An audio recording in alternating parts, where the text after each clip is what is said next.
Today is Wednesday, November 13th. What to know about a meeting today between President Biden and President-elect Trump.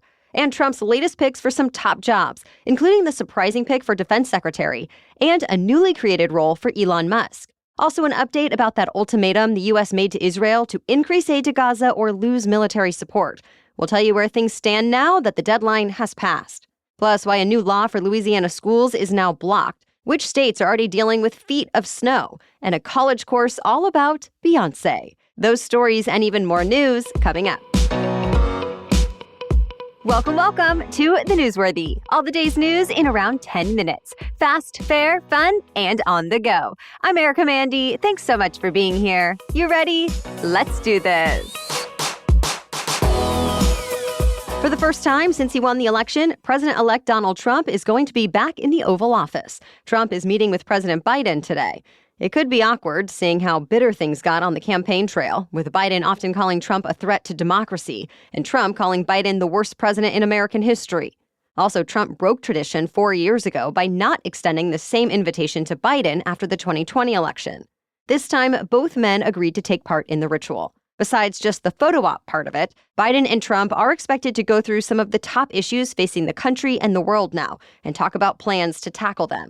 President-elect Trump is also planning to meet with House Republicans on Capitol Hill today. It's not clear if Trump will also visit the Senate, though. Republican senators have their own leadership elections planned today as they decide who will take over for Mitch McConnell, the longest-serving Senate party leader in history. To be continued. President-elect Trump has chosen more of his allies for high-ranking jobs in his upcoming administration. For example, South Dakota Governor Kristi Noem is being nominated as the next Homeland Security Secretary, a job that would make her responsible for everything from immigration to disaster response to cybersecurity and more. Separately, Trump chose John Ratcliffe to lead the CIA. For years, Ratcliffe has been one of Trump's most vocal supporters, first as a congressman and then as the director of national intelligence during Trump's last administration. Political analysts say one of the biggest surprises so far has been the president-elect's choice for defense secretary.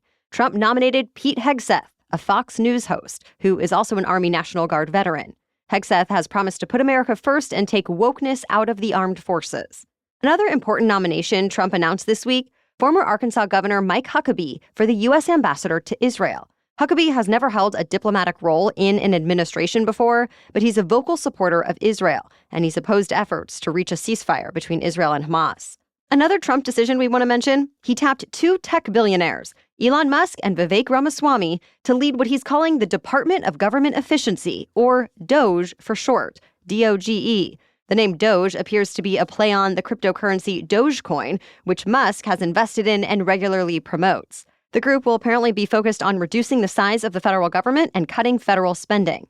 At this point, it's not clear if Doge will officially be part of the Trump administration or advise the White House from the outside. More big staffing announcements are expected soon, since President-elect Trump still needs to name his picks for other high-profile jobs like Treasury Secretary and Attorney General. So remember last month we told you about an ultimatum for Israel? The White House gave Israel 30 days to improve the humanitarian situation in Gaza or else risk losing military support.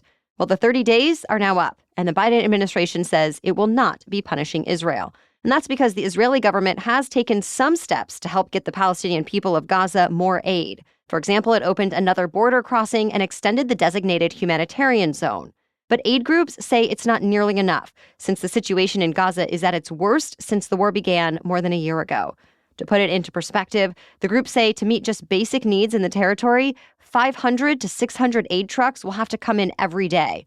But in October, fewer than 60 trucks came in each day, and the fighting is still ongoing.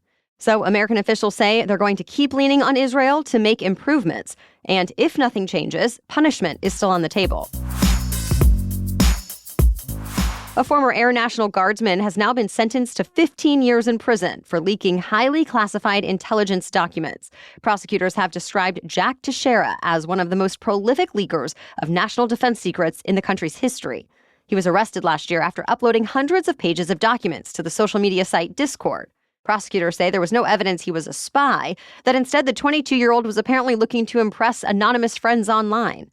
After initially pleading not guilty, Teixeira pleaded guilty earlier this year. U.S. Attorney General Merrick Garland said his 15-year sentence in federal prison demonstrates the seriousness of the obligation to protect our country's secrets and the safety of the American people. The FAA has grounded all U.S. flights to Haiti for at least 30 days. It comes after investigations found 2 other American planes had also been hit by gunfire at Haiti's main airport, one JetBlue and one American Airlines flight. And that's in addition to the Spirit Airlines flight we told you about yesterday that was shot at over Haiti's capital just this week. The gunfire reportedly came from gang members who have caused chaos in the capital city and who are now vowing more violence after the prime minister in Haiti was just replaced. The U.S. Embassy in Haiti is telling Americans to travel there at your own risk, saying the security situation is unpredictable and dangerous. Winter weather advisories have been issued for 5 states in the western U.S., with heavy snow and wind gusts expected in the coming days. The latest batch of wintry weather is heading for the Pacific Northwest. Forecasters say lower elevation areas should expect rain and snow will blanket the mountain areas. Already, the country's first major snowstorm impacted Colorado and New Mexico, bringing several feet of snow to some areas. Even Denver saw around 20 inches of snow, marking its 3rd biggest November snowstorm on record. In California, Sierra Nevada, parts of Interstate 80 were temporarily closed earlier this week because of cars spinning out on the slick, snowy roads. And the area is expecting another round of snow to start today and last through the weekend. We have more news for you still coming up, but first, a quick break for our sponsor, ZocDoc. I've had good experiences and not so good experiences in doctor's offices. I've even switched doctors mid-pregnancy because I wasn't getting the care I felt I deserved. But of course, no matter how good a doctor is, I also need doctors who take my insurance, can get me in for an appointment in a reasonable amount of time, and are accessible based on where I live. And that's a lot to figure out. That's why I use a tool to make that search easier. ZocDoc is a free app and website where you can search and compare high-quality, in-network doctors, choose the right one for your needs, and click to instantly book an appointment. We're talking about in-network appointments with more than 100,000 healthcare providers across every specialty, from mental health to dental health, eye care to skin care, and much more. You can filter for doctors who take your insurance, who are located nearby, who are a good fit for any medical need you may have, and who are highly rated by verified patients. Plus, ZocDoc appointments happen fast, typically within just 24 to 72 hours of booking. You can even score same-day appointments. So stop putting off those doctor's appointments and go to ZocDoc.com/newsworthy to find and instantly book a top-rated doctor today. That's ZocDoc.com/newsworthy. ZocDoc.com/newsworthy. Now back to the news. Louisiana was set to become the first state to require all public school classrooms to display the Ten Commandments. But not anymore. A federal judge blocked the state from enforcing the law, saying it's unconstitutional with an overtly religious purpose. Critics of the law, like the ACLU, had argued it violates the First Amendment's freedom of religion and pressures students into religious observance. Supporters, though, had argued the Ten Commandments hold historical significance to the foundation of U.S. law, though the judge noted no other important documents like the Constitution would be required to be displayed. Still, this legal fight is likely not over yet. Louisiana's Republican Attorney General promised to appeal this decision, and some say the issue could even reach the U.S. Supreme Court. Kraft Heinz says it's pulling Lunchables from the program that offers free and discounted meals at schools to millions of low-income children. The prepackaged Lunchables had been tweaked to meet the nutritional requirements for the school program. Think extra protein and whole grains. But Consumer Reports released test results earlier this year that showed the school Lunchables actually had more sodium than the store versions, and that store-bought versions had concerning levels of lead. Kraft Heinz said the decision to stop serving Lunchables in schools is because of a lack of demand. Sales from the school-designed meals made up less than 1% of total Lunchable sales last year. In its biggest expansion so far, Waymo has made its robo-taxis available to the public in Los Angeles. The driverless car company is already on the streets in San Francisco and Phoenix, but LA's area and population served are Waymo's largest, coming just 15 months after California gave it regulatory approval to charge for driverless taxi rides. Now riders can travel to locations with an 80-square-mile area across Los Angeles, the nation's second-largest city. One catch: Waymo's vehicles cannot get on freeways, so rides may take longer than expected. Students at Yale University will be able to sign up for a new class in the spring semester all about Beyoncé. The course's official name is Beyoncé Makes History: Black Radical Tradition, History, Culture, Theory, and Politics Through Music. The course will explore Beyoncé's work as it relates to Black history and intellectual thought. Yale is far from the first college to offer a course that explores pop culture's impact on politics and society. And there are already some schools with classes focusing on a single personality, like Taylor Swift and Harrison Ford.